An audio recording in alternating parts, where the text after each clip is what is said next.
Bom, obrigado, Luciana. Obrigado pelo convite. Um prazer estar com vocês. Em nome do Patá, do Pegado, do Moacir, do Erledes, da Marina, agradecer o convite e a oportunidade de estar com vocês aqui.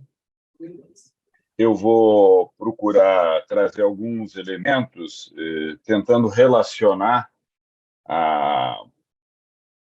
o trabalho do sindicato com negociação coletiva e organização sindical, portanto, numa abordagem mais geral a respeito dessa temática. Eu vi pela programação que depois vocês vão entrar nos debates mais específicos, mas eu vou, inclusive, com a equipe do DIESE. Eu vou tentar, portanto, fazer essa abordagem olhando para a negociação coletiva sob a dimensão da organização, especialmente da organização sindical. Eu vou fazer uma fala mais geral para a gente dar uma abordagem geral e depois a gente abre para o debate, para a pergunta, para o esclarecimento ou para as outras questões que vocês julguem fundamental ser trabalhada. E vou também tentar fazer essa abordagem tentando responder aos desafios que nós estamos enfrentando, olhando o futuro, evidente, olhando os desafios que o movimento sindical tem pela frente. É importante que a gente considere, portanto, que a nossa tarefa é uma tarefa, como está colocado aqui para o curso, pensamos a organização sindical, portanto, a organização dos trabalhadores.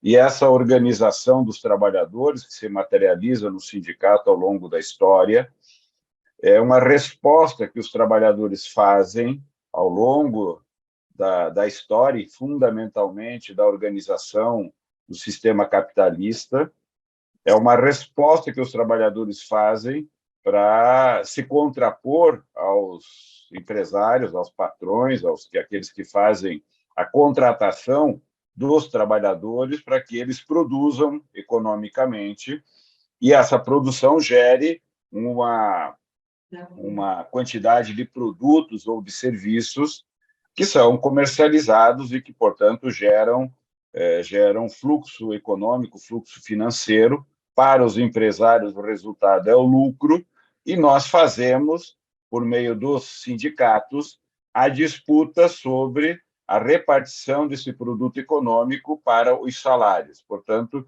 o sindicato é um instrumento que os trabalhadores criaram para fazer a disputa, primeiro, muitas vezes, ao longo da história, para tentar melhorar as condições de trabalho e de vida que eram péssimas, extremamente precárias, extremamente vulneráveis do ponto de vista da saúde, da segurança e da condição do trabalho, mas os sindicatos, ao longo da história, passaram a agregar sobre sua atividade, seu papel, sobre suas atribuições, a partir das decisões que as trabalhadoras e os trabalhadores realizavam do ponto de vista das lutas e das iniciativas que o sindicato deveria promover.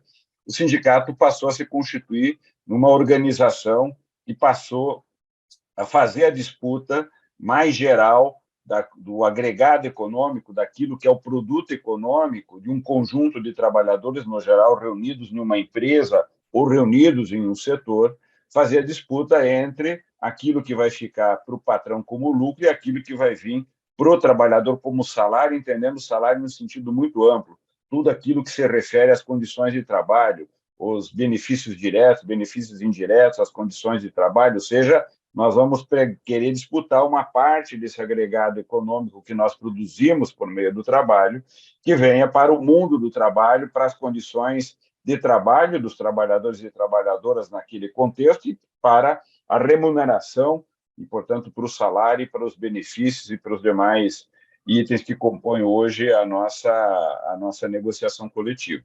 Portanto, o sindicato é esse instrumento, e é um instrumento que se apresenta, por decisão dos trabalhadores e trabalhadoras, como um instrumento de representação coletiva.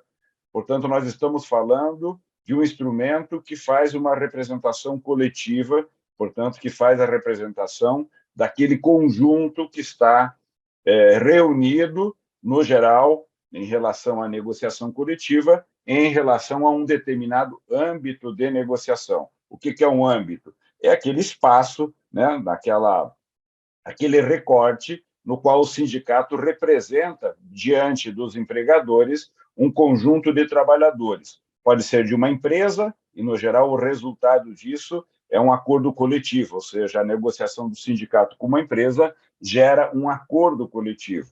Ou o sindicato pode representar o conjunto de trabalhadores de uma determinada base, os trabalhadores bancários de São Paulo, do estado de São Paulo. Portanto, reúne todos os trabalhadores que estão no estado de São Paulo. Então, tem N sindicatos, 10, 20 sindicatos no estado, uma federação.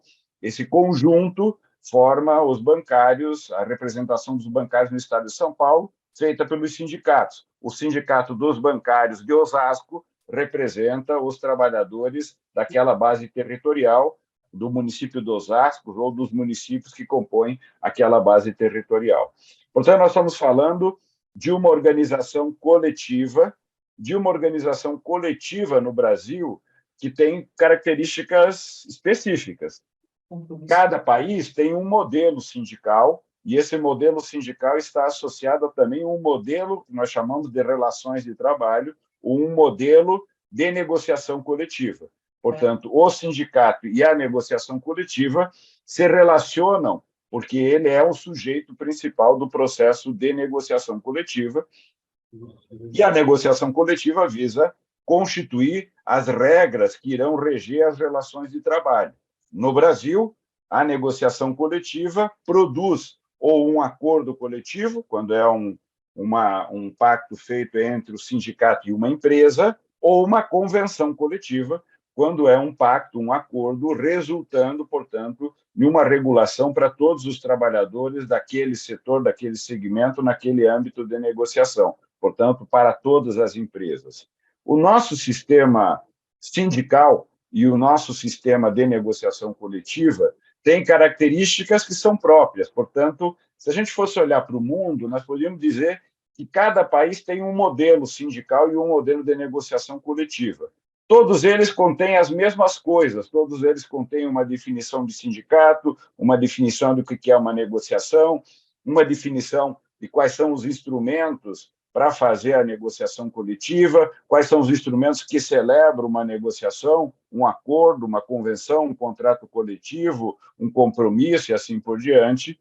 No geral, esse modelo está inserido em um marco normativo legislativo mais geral. No caso do Brasil, a CLT é a que rege o sistema sindical e de negociação coletiva. Isso, no geral, está presente no país, inclusive com a participação do movimento sindical, desde o local de trabalho até no nível nacional, em diferentes espaços de negociação. No caso do Brasil, nós temos negociações que ocorrem no âmbito da empresa e temos negociações que vão até o nível nacional, como, por exemplo, a que as centrais sindicais recentemente fizeram com o governo do presidente Lula, estabelecendo uma negociação do qual resultou a retomada, um acordo feito entre as centrais e o governo para a retomada da política de valorização do salário mínimo. As centrais definiram com o governo um acordo para ter uma nova regra, retomar uma regra para fazer o crescimento do salário mínimo a partir de agora novamente, e, portanto, elas celebraram um acordo nacional representando aí milhões, com quase mais de 50 milhões de trabalhadores e trabalhadoras que serão beneficiados diretamente pelo acordo que as centrais sindicais fizeram. Portanto, a negociação coletiva é, digamos, o coração, né? É a principal ação na relação entre os trabalhadores e os empresários e os governos, é a principal ação do sindicato. A ação do sindicato, portanto, é representar esses trabalhadores num processo de relação com o outro, né? No caso, o empregador, o empresário ou o governo. No caso dos servidores e servidoras públicas, o governo também é, nesse caso, o empregador, e cabe ao sindicato fazer essa representação coletiva. No caso do Brasil, o nosso sistema tem uma regra de ouro muito importante, que é a regra que diz: O sindicato representa todos os trabalhadores e todas as trabalhadoras de um determinado âmbito de negociação ou de representação. Portanto, o sindicato representa sócios e não sócios de uma determinada base sindical. O Sindicato dos Comerciários de São Paulo representa todas as trabalhadoras e todos os trabalhadores comerciários de São Paulo, independente daqueles que são sócios do sindicato. Essa é uma regra muito importante, porque ela também tem a outra face, que é todas as empresas de um determinado setor e de um determinado âmbito de negociação também estão representados pelo sindicato patronal, e o nosso sistema prevê a constituição, no lado empresarial também, de um sindicato que representa os interesses dos empregadores, das empresas. E esse sindicato, ao celebrar uma convenção coletiva, envolve todas as empresas daquele setor. O Sindicato dos Comerciários de São Paulo, ao celebrar uma convenção coletiva, define regras de condições de trabalho, saúde e segurança, benefícios diretos e indiretos para todas as trabalhadoras e todos os trabalhadores comerciários de São Paulo, e o Sindicato das Empresas de Comércio de São Paulo, da cidade de São Paulo, ao celebrar aquela convenção coletiva, define que todas as empresas de comércio da cidade de São Paulo terão a obrigação de cumprir aquela convenção coletiva. Essa regra é uma regra de ouro, porque ela garante o efeito de representação coletiva materializado em direitos para todos os trabalhadores e todas as trabalhadoras. Nem todos os modelos, mundo afora, trabalham com essa definição. Em muitos países, o sindicato somente representa o associado. E, por exemplo, uma convenção coletiva celebrada pelos comerciários em Paris é uma convenção coletiva que só será aplicada aos sócios do Sindicato dos Comerciários de Paris. Os demais trabalhadores que não são sócios do sindicato não terão, a princípio, o direito de ter aqueles benefícios daquela convenção.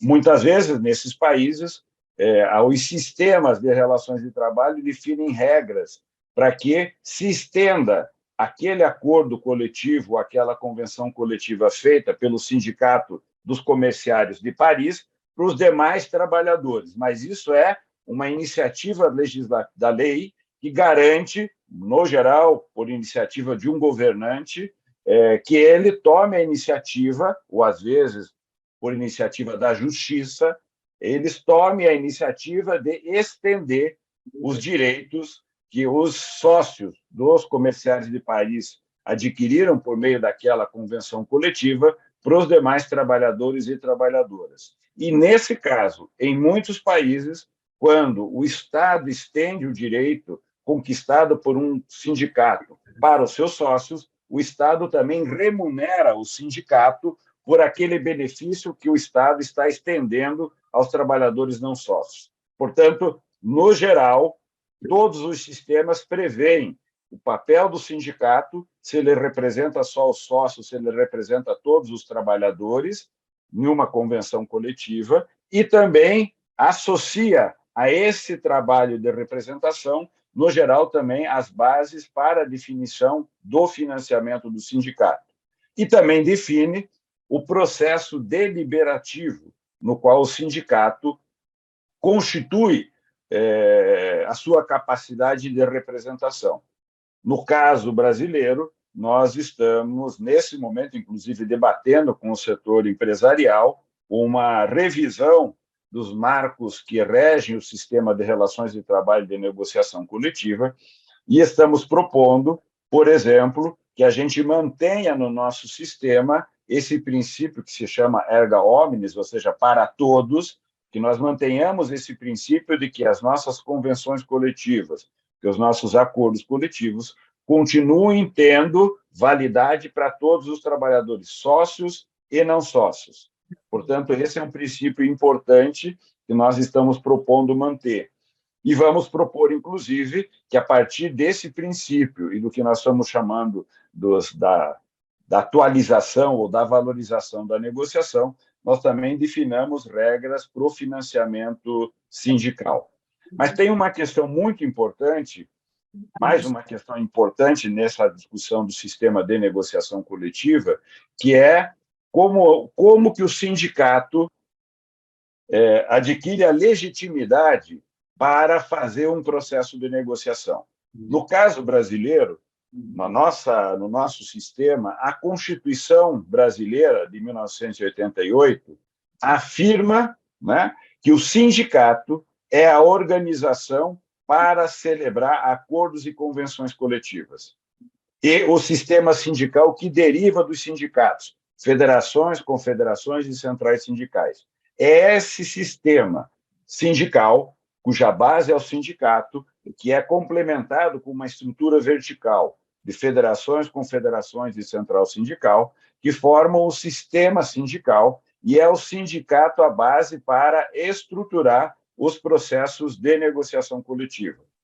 Quando um sindicato se reúne com uma federação no estado de São Paulo, ele, no geral, para fazer uma negociação no âmbito do estado, onde a federação entra também fazendo a articulação e participando do processo, ele, no geral, ou ele transfere dá uma procuração para que a federação o represente, portanto, ele estará presente naquela negociação mediante uma procuração para a federação o representá-lo, ou, em outros casos, se faz um coletivo, um comando que reúne todos os sindicatos e montam uma representação coletiva para uma mesa estadual, no qual muitas vezes a federação participa também. Portanto, as formas de organizar a presença do sindicato em uma negociação, quando a negociação é no âmbito de negociação do próprio sindicato, o sindicato se faz representar. Quando é em um âmbito mais amplo, o sindicato participa delegando ou para a federação ou participando junto com a federação, com a confederação, em processos de representação de múltiplas entidades sindicais naquela mesa. Agora, o que é importante é nós termos como concepção que esta representação que é garantida na Constituição e diz o que o sindicato celebra, um acordo ou uma convenção coletiva, tem validade legal. Portanto, se a outra parte não cumprir aquilo que fizer parte do acordo celebrado, nós podemos ir à justiça e cobrar o cumprimento daquela regra, porque ela tem uma eficácia de lei. Portanto, o sindicato é uma organização habilitada constitucionalmente a promover acordos com validade legal.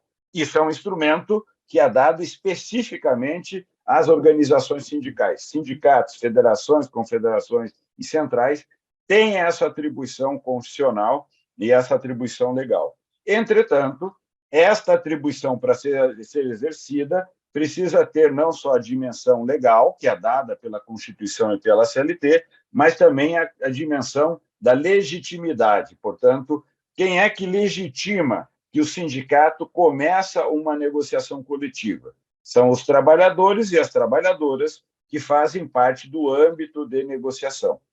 E o instrumento base para fazer essa legitimação se chama Assembleia. É o momento no qual os trabalhadores e as trabalhadoras, sócios e não sócios do sindicato, são chamados, convocados, convidados a se reunirem e deliberarem, primeiro, se eles autorizam os sindicatos a iniciar um processo de negociação, no geral, vinculado a uma database, o momento em que se encerra um determinado acordo e convenção coletiva e deveria ser iniciado um novo acordo e uma nova convenção, no geral, continuando e melhorando a convenção ou o acordo anterior. Portanto, a database é a referência. E para esta referência de encerramento e início, portanto, de negociação de um novo convênio, uma nova convenção, um novo acordo, a instância que legitima o sindicato a essa iniciativa é a Assembleia. É a Assembleia que diz: o sindicato está autorizado a iniciar um processo de negociação, a Assembleia define qual é a pauta que nós iremos levar para o processo de negociação. É essa mesma Assembleia que delibera sobre outros encaminhamentos em relação ao processo de negociação. Essa Assembleia, ou as Assembleias, muitas vezes tratam das contrapropostas que vêm no processo de negociação, e é a Assembleia que muitas vezes delibera por rejeitar a proposta de acordo e muitas vezes define fazer uma greve e organiza um processo de greve. Ou é a Assembleia que define paralisar uma greve, encerrar e assinar um acordo. Ou é a Assembleia que decide não fazer greve e assinar o acordo porque a proposta que veio está boa e se considera que o processo de negociação pode ser encerrado com a celebração de um acordo ou de uma convenção coletiva. É sempre a Assembleia, portanto, é sempre esse coletivo convocado pelo sindicato de todos os trabalhadores e todas as trabalhadoras, daquela base de representação, que deliberam sobre a pauta e sobre o acordo. Na nossa visão, e o que nós estamos apresentando, inclusive, no debate com o setor empresarial e com o governo, para pensar o sistema sindical e de negociação coletiva futuro do país, é que nós devemos manter esse princípio de que a Assembleia é a instância deliberativa, legitimadora de um processo de negociação e definidora de uma possibilidade de um acordo, de uma convenção coletiva. É, portanto, a Assembleia que delibera que aquelas regras irão valer para todos os trabalhadores e todas as trabalhadoras e que todas as empresas serão obrigadas a cumprir. E é por isso que nós estamos também remetendo à Assembleia a obrigação e o direito de deliberarem como que os trabalhadores e as trabalhadoras farão o financiamento do sindicato para que ele faça essa representação coletiva que eles estão delegando ao sindicato. Quer dizer, quando os trabalhadores e as trabalhadoras em assembleia deliberam sobre a pauta, também deliberam sobre como vão financiar o sindicato. E nós estamos chamando que esse financiamento se chamaria contribuição negocial, contribuição essa feita por todos os trabalhadores e todas as trabalhadoras que serão beneficiados daquele acordo, daquela convenção coletiva, serão, portanto, contribuintes da contribuição negocial, que será definida em assembleia. Nós vamos propor que tem um teto essa contribuição, mas o valor, tendo um teto como referência, tem que ser aplicado para todos os trabalhadores e todas as trabalhadoras. A nossa proposta é que esse mecanismo possa vigorar, fazendo com que a contribuição negocial, inclusive, ao ser aplicada, seja distribuída entre o sindicato, a federação, a confederação e a central sindical. Bom, esse é o modelo de negociação que nós temos no Brasil. O sindicato é um instrumento central nesse processo, é um instrumento base para a estruturação do sistema de negociação coletiva. É muito importante que a gente agora considere duas outras dimensões. Primeira, nós temos que considerar que o nosso modelo sindical e o nosso modelo de negociação coletiva, até agora, veio cumprindo o seu papel de fazer a representação coletiva. Nós temos, no Brasil, uma estrutura sindical que celebra mais ou menos próximo a 50 mil instrumentos coletivos de trabalho, portanto, 50 mil convenções coletivas e acordos coletivos no Brasil. Isso aquilo que está documentado no Ministério do Trabalho. É provável que nós tenhamos mais acordos e convenções, inclusive, que não estão documentados no Ministério do Trabalho. Portanto, é um movimento sindical que tem uma capilaridade enorme, fazendo acordos e convenções coletivas no setor privado. Estamos falando ali mais ou menos próximo a 40 milhões de trabalhadores com carteira de trabalho assinado, grande parte deles protegidos por acordos e convenções coletivas. Nós temos um movimento sindical que também está organizado no setor público. Trabalhadoras e trabalhadoras do setor público têm seus sindicatos, que foram garantidos instituídos a partir de 1988, com a Constituição, e eles organizam sindicatos que também procuram celebrar negociações coletivas. O direito de negociação coletiva no setor público não está regulado no Brasil. Nós temos uma convenção da OIT, a Convenção 151, que regula, que dá o direito internacional para que os trabalhadores do setor público tenham direito à negociação coletiva. O Brasil ratificou essa convenção, mas não regulou ainda em lei o direito de negociação coletiva, e os servidores públicos não têm esse direito garantido na lei. Muitos têm a negociação coletiva praticada porque o gestor, o prefeito, o governante, o governador, o governo federal implementa a negociação coletiva. O governo federal agora acaba de retomar a Mesa Nacional de Negociação dos Servidores e Servidoras Públicas Federais. No governo Temer e Bolsonaro, essa mesa foi rompida, ela foi extinta, não houve mesa de negociação, e agora o governo federal retoma essa mesa de negociação. Eles acabaram de celebrar um acordo nos primeiros meses desse ano para o reajuste dos salários dos servidores e servidoras públicas federais. Mas milhares de municípios e muitos estados não têm esse direito praticado, porque o governante local, o prefeito ou o governador, não implementa o direito à negociação coletiva. No legislativo e no judiciário, coisa semelhante acontece. Nós temos um desafio de regular o direito de negociação coletiva e estamos trabalhando para isso, para que nesse ano de 2023 a gente tenha essa iniciativa aprovada no Congresso Nacional e o direito de negociação coletiva garantido pela legislação brasileira.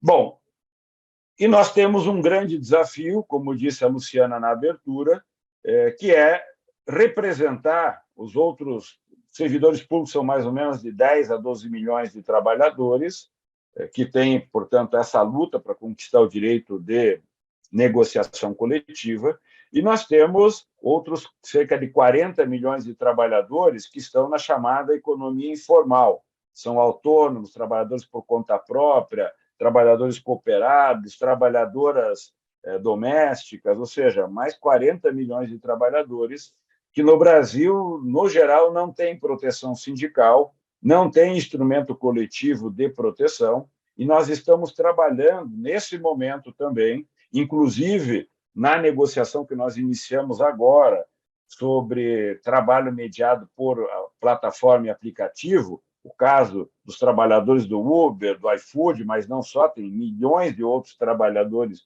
mediados por aplicativos. Uma parte razoável desses trabalhadores são trabalhadores por conta própria, autônomos ou chamado MEI, e nós estamos propondo que o movimento sindical, por meio das centrais, confederações, federações e sindicatos, passe a representar e passe a ter instrumentos de regulação coletiva para esses trabalhadores que não são assalariados clássicos, autônomos, conta própria, cooperados, PJ, MEI, trabalho doméstico. Então, há um desafio, Luciano, e nós estamos colocando isso na pauta, estamos apresentando, já apresentamos para as empresas e para o governo, no caso das plataformas, que nós gostaríamos de ter um sistema de negociação e de celebração de uma convenção coletiva para os trabalhadores autônomos e conta própria. Essa é uma inovação importante, eu diria uma grande inovação, para justamente responder essa questão que você colocou no início, que é esse desafio de proteção. Agora, a outra dimensão importante é o seguinte: nós temos que olhar para o retrovisor e ver que o que nós fizemos até hoje é um sistema sindical robusto, que tem suas características, que tem também seus defeitos, mas que produziu um tipo de proteção por meio de acordo de convenção coletiva bastante robusto e bastante virtuoso. Pode melhorar muito, não há a menor dúvida, todos nós sabemos, mas não é pouco que nós fizemos. Poucos países têm, na sua dimensão territorial, que é a do Brasil, um sistema sindical estruturado e com essa vitalidade que nós temos, Brasil afora do sindicato, fazer a agitação sindical e produzir o que ele produz. Entretanto, não é suficiente a gente olhar para o retrovisor e observar tudo o que nós fizemos. A nossa tarefa, como dirigentes sindicais, como ativistas sindicais, assessores sindicais, é olhar para o futuro. Portanto, nós temos que tirar o olho do retrovisor e olhar pelo para-brisa e olhar para o futuro. Portanto, a nossa tarefa é conduzir o movimento sindical por uma estrada íngreme, cheia de curva ultra perigosa e que nós não conhecemos. O primeiro risco que nós temos que enfrentar é que, infelizmente, uma parte do movimento sindical está acostumado a só olhar pelo retrovisor e não consegue deslocar o olhar para olhar pelo para-brisa e olhar a estrada.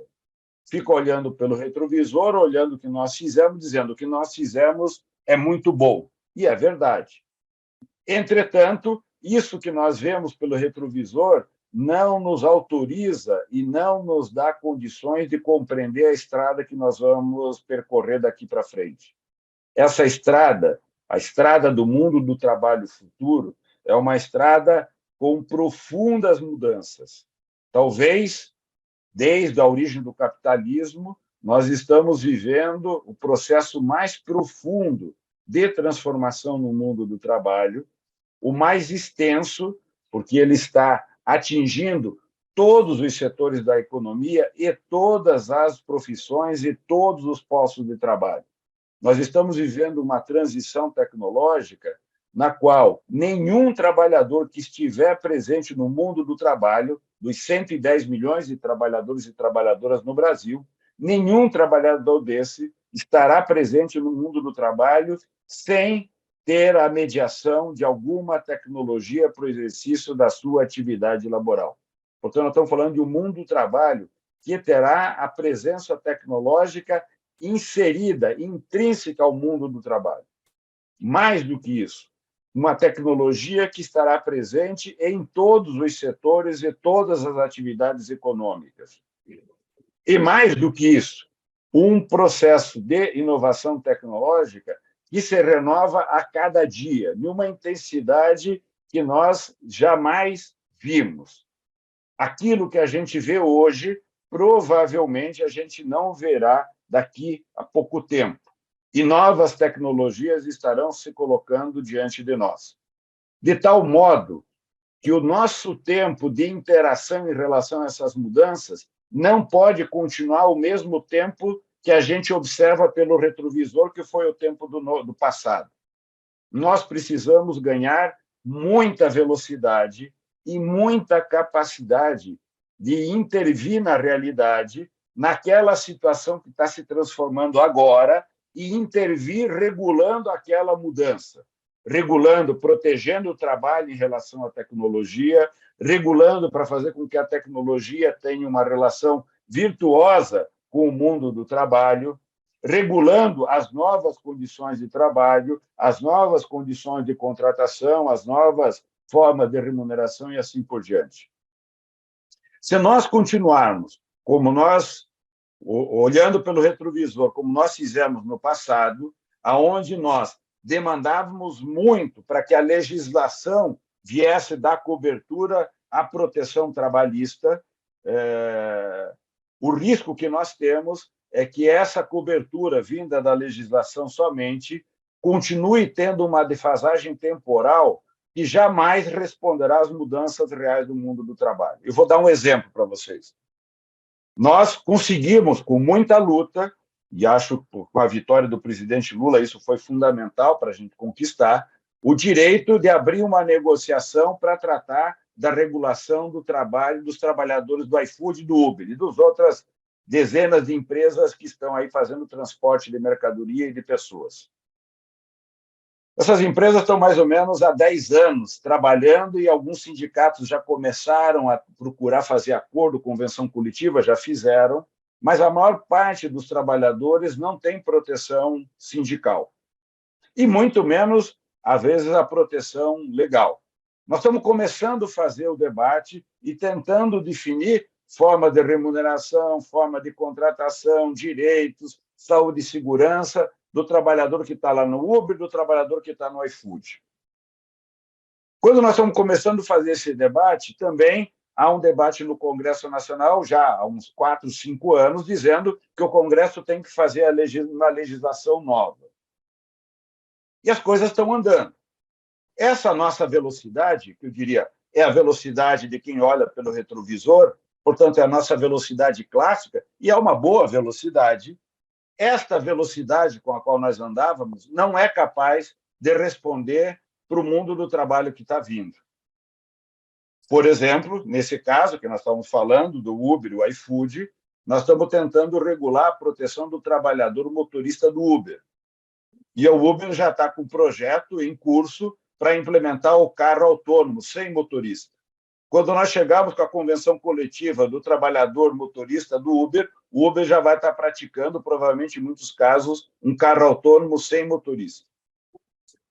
E essa é a defasagem temporal que nós precisamos romper.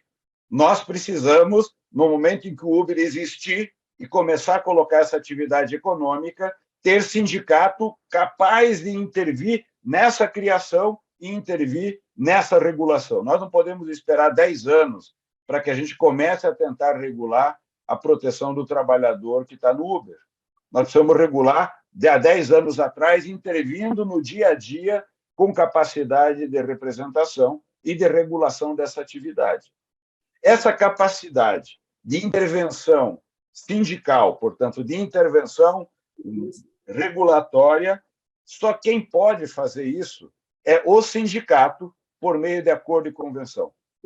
Por isso, gente, daqui para frente, a negociação coletiva adquirirá uma dimensão, uma expressão e uma importância centenas de vezes mais importante do que foi no passado. Nós dependeremos cada vez menos da legislação para intervir nas mudanças e dependeremos cada vez mais, e a nossa estrutura legal já garante isso ao sindicato, poder de intervir nessa realidade, regulando as mudanças que estão acontecendo no mundo do trabalho, gerando as proteções aos trabalhadores, inventando, criando as regras para as novas situações. Por exemplo, nós temos hoje o desafio de inventar as regras que protegem os trabalhadores e as trabalhadoras no home office. Temos milhares de trabalhadores em cada setor que hoje trabalham a partir de casa. Eu, por exemplo, estou trabalhando a partir aqui da minha casa. Quem é que regula esse trabalho feito em home office? O sindicato. A legislação que nós tínhamos dá conta de fazer essa regulação? Uma parte sim, uma parte não dá. Não dá por quê? Porque nós temos inúmeros outros instrumentos, novas tecnologias, novas formas de organização dessas empresas que precisam ser internalizadas em novas regras. Né? Quem é que financia o computador que eu estou trabalhando agora? Sou eu ou é a empresa que me contratou? Certo? Se alguém passar pelado aqui atrás, nessa reunião aqui na minha casa, quem é responsável por essa exposição? Ou, talvez, pela imagem da empresa que vai aparecer aqui na tela de uma coisa que aconteceu na minha casa. Esse espaço da minha casa é o espaço meu, privado, ou agora também é um espaço digamos, de apropriação da empresa para a qual eu trabalho? Tudo isso exige regulação. Né? Eu vou ser penalizado porque alguém apareceu pelado aqui atrás da tela, expondo aqui para 80 e poucas pessoas, ou não vou ser penalizado? Qual é a regra? Como é que a gente estabelece o meu direito de desconexão? A empresa pode me conectar a qualquer momento ou eu vou ter uma jornada de trabalho com horário definido? Existem centenas de situações que vão precisar ser reguladas. Muitas delas já tinham referências quando nem existia o aparelho celular. Hoje nós temos um celular que vive conosco mais do que qualquer outra pessoa. Hoje o nosso 11º dedo da mão é o celular. Bom, com este aparelho, o mundo do trabalho se altera profundamente. Como é que a gente regula tudo isso? Só existe um meio de fazer essa regulação em tempo real. Se chama sindicato e negociação. E o instrumento que o sindicato faz, a regulação, se chama acordo ou convenção coletiva. Daqui para frente, nós temos que ter um sindicato altamente capacitado, estruturalmente organizado, para fazer negociações em tempo real no mundo do trabalho que está mudando numa intensidade que nós jamais vimos. Esse é o grande desafio. E é por isso que nós estamos propondo ao governo e aos empresários uma valorização da negociação coletiva. Nós estamos propondo algumas mudanças que deem mais centralidade, empoderem mais as negociações, que deem mais capacidade para os sindicatos poderem cumprir essa tarefa de fazer a representação coletiva e a negociação coletiva. Isso vai ser fundamental daqui para frente. Portanto, nós temos que olhar para o futuro e ver que aquilo que eram nossas referências no passado, muitas delas vão se alterar. Nós não teremos mais uma legislação respondendo na mesma velocidade, nem mais uma justiça do trabalho respondendo na mesma velocidade, nem mais um poder normativo respondendo na mesma velocidade do passado, porque aquelas velocidades não são capazes de responder ao mundo real que está se transformando. E nós não teremos capacidade de fazer com que aquela estrutura responda a esses desafios. Só há uma organização capaz de fazer isso, que se chama sindicato. Então, esse mundo do trabalho futuro é um mundo do trabalho que vai demandar e vai requerer dos sindicatos uma altíssima capacidade de organização, representação, mobilização, de formulação de propostas, de capacidade de negociação. E, portanto, um curso como esse é fundamental. Nós temos que nos capacitar de uma maneira inovadora, nós temos que nos preparar para que a negociação venha sustentada por uma organização sindical com força, sindicato que não tem organização forte, alta capacidade de fazer greve, alta capacidade de fazer mobilização, alta capacidade de organizar movimentos, protestos, intervenções, ações sindicais, não tem força de negociação. Sem força de negociação, não tem bom acordo e não tem boa convenção coletiva. Então, nós precisamos ter sindicato altamente mobilizado, com alta organização, muita capacidade de negociação, muita capacidade de propor regras, de propor pautas, de conhecer quais são as novas demandas dos trabalhadores e trabalhadoras. E vou dar um exemplo para a gente, para entender o que eu estou querendo dizer. Muitas vezes a gente pensa que essas pautas significam aquelas mudanças tecnológicas, o que vai acontecer com tal coisa. Eu não estou falando só disso. Isso é muito importante e isso é fundamental que a gente entenda. Mas existem pautas que estão presentes entre nós e que muitas vezes nós não vemos. Outro dia eu estava participando de um debate com uma dirigente sindical dos bancários. E eu falava disso que eu estou falando aqui, outras coisas, e ela dizia, Clemente, você está falando essa coisa da pauta, e me veio um aprendizado que eu jamais imaginava na vida. Eu sou presidenta do sindicato, dos bancários, e veio uma pauta para a gente, que era em um determinado banco, o banco proibia que os homens trabalhassem de barba. E a nossa diretoria resistiu o tempo todo a incorporar isso como uma pauta e como uma negociação, né? Ela contou, chegou um determinado dia que aconteceu alguma coisa e ela se tocou que ela tinha que assumir aquela bandeira que o sindicato tinha que assumir, formar uma comissão para ir negociar o direito dos homens trabalharem em barba, né? Ela disse, bom, nós fizemos isso, fizemos a mobilização, fizemos todo o trabalho e foi regulado esse direito. O banco mudou a regra que era proibir que os homens trabalhassem barbados e trabalhassem de barba. Ela disse, você não sabe a quantidade de militantes, dirigentes e filiados que vieram para o sindicato, que depois organizaram as campanhas salariais e fizeram outras coisas, ou seja, foi a luta do direito de trabalhar de barba que fez com que esses trabalhadores começassem a participar do sindicato e adquirissem, digamos, essa vontade, né? Descobrissem o sindicato a partir de uma coisa muito que nós, dirigentes, achávamos até com preconceito. Né? Eu vou agora ser um dirigente que vou defender o direito do homem trabalhar de barba. Que é isso? Né? Bom, eu tenho outros casos para contar semelhante a esse. Muitas vezes, a pauta que aparece é uma pauta singela, ou às vezes até aparentemente uma pauta esdrúxula para a gente, né? Mas que faz todo sentido para aquele trabalhador, para aquela trabalhadora que está no mundo do trabalho, especialmente os mais jovens.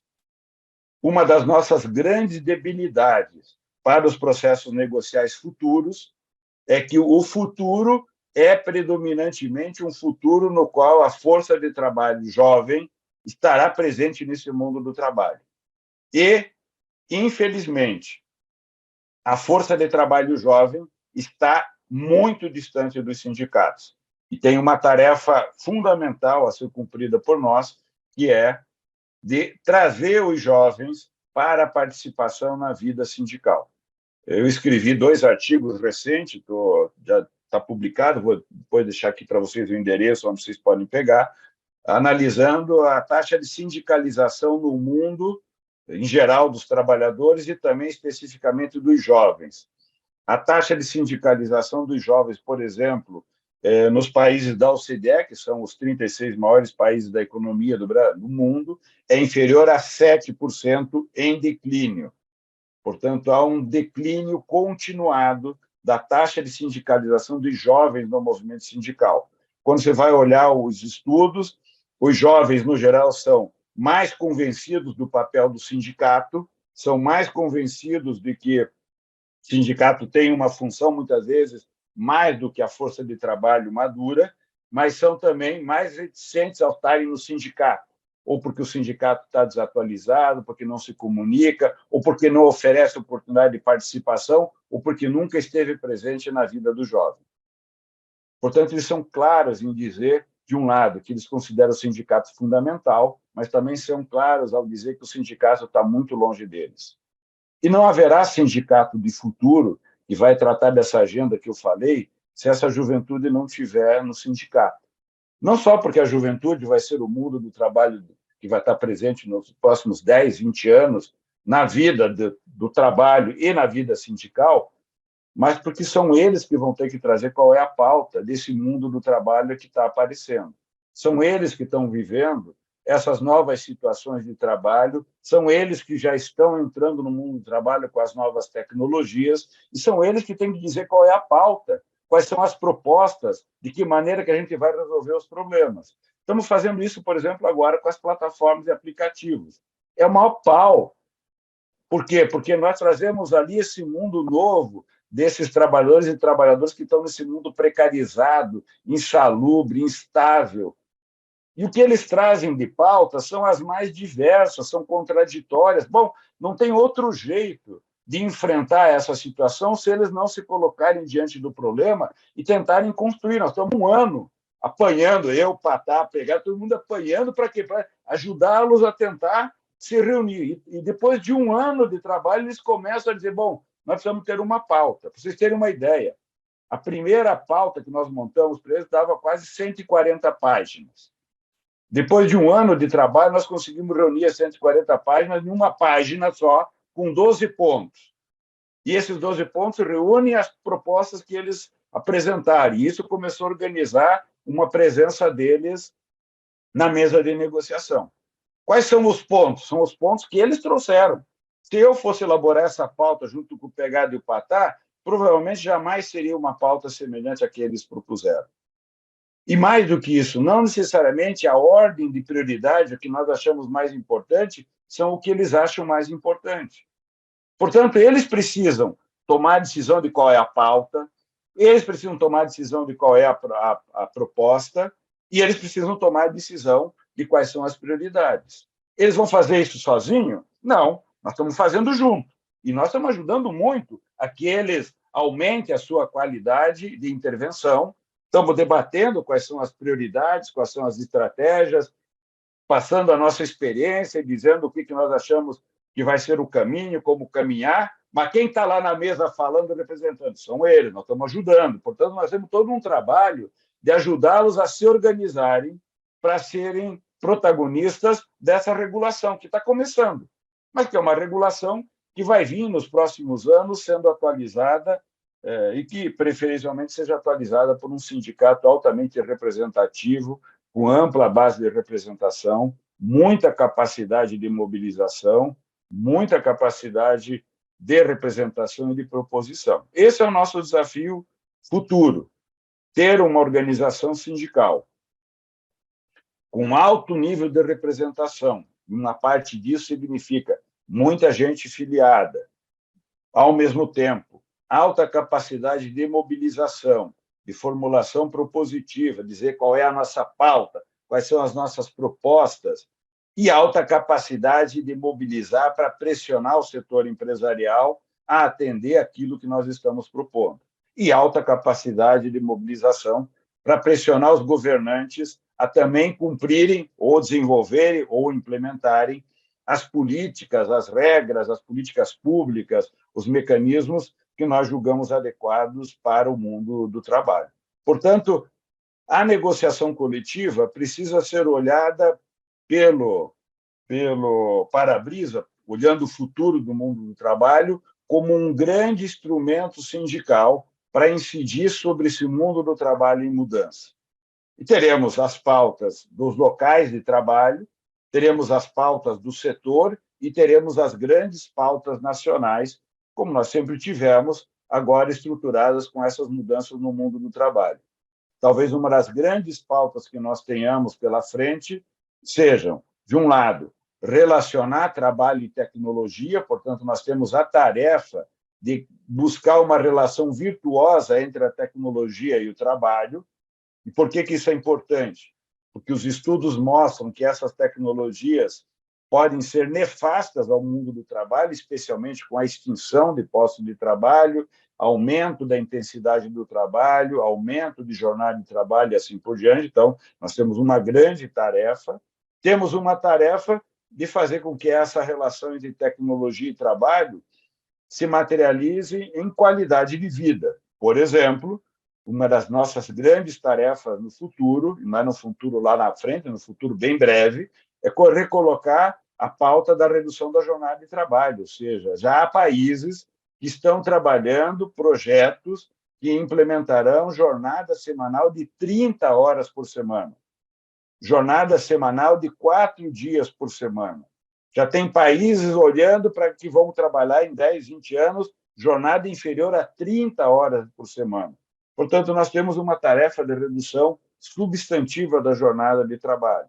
Temos uma tarefa de proteção, como disse a Luciana, de mais de 40 milhões de trabalhadores e trabalhadoras que não estão protegidos pelo sindicato. Nós temos a tarefa de fazer a expansão da nossa base de representação e fazer esses direitos que os assalariados têm estarem presentes na vida desses 40 milhões que não são assalariados clássicos.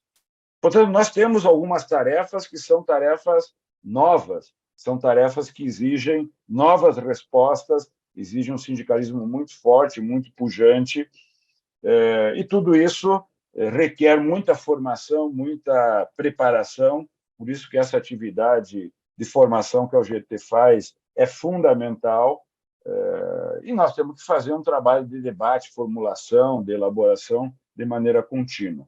Muito disso que eu falei está escrito em vários artigos que regularmente, semanalmente, eu divulgo, disponibilizo.